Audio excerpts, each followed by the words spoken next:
Who says you can't buy your way into heaven? Of course you can. You know, it's been a fact of life from the dawn of history that money can be used to make money. It's not only to buy stuff or real estate. You invest money in a way that makes money. So that even while you're sleeping, your money is working for you. It's making money for you. There's so many halachas, there's so many laws in Torah about how that's legal and when it's not legal, like, for example, charging interest. But it's always been the case that you invest money that makes money. Everything in the material world is a reflection of some truth in the godly world. When you give tzedakah, then even while you're sleeping, your money is creating holiness. If you give tzedakah to a yeshiva, to a place of study, if you give money to a charity fund that helps brides afford their wedding, or, God forbid, burial societies that take care of those that need to be taken care of after they pass away, your money is producing godliness even while you're asleep.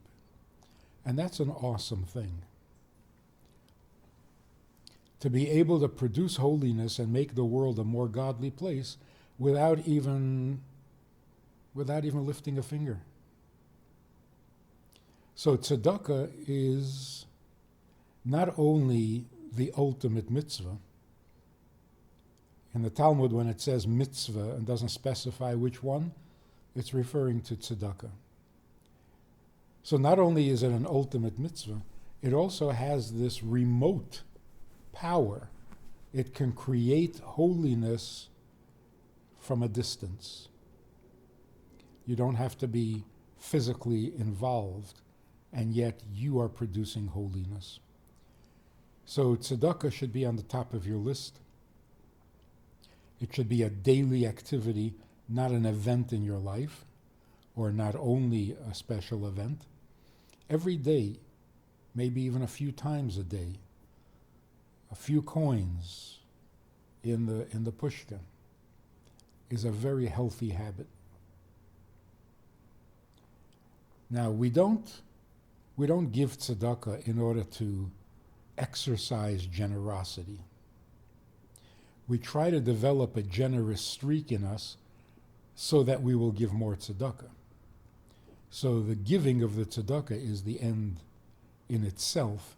It is not a means to improving your personality or living up to some idealistic standard. It's the fact that the recipient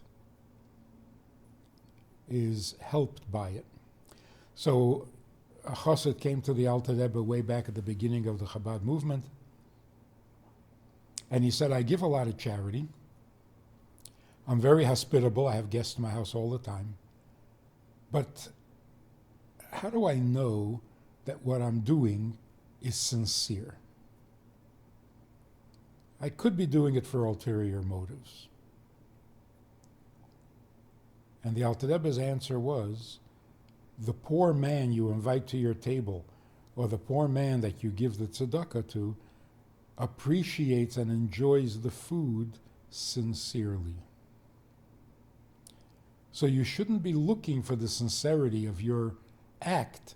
You should be looking for the sincerity of the result. You're giving, not receiving. So your focus should be on the giving itself. Did you give enough, and did the recipient get what he needs? That is the only question. So if the recipient, if the poor man is sincerely enjoying your gift, that's all you need to know, and that's all you need to worry about. That's the nature of tzedakah. So a daily routine of tzedakah would be an amazingly good thing.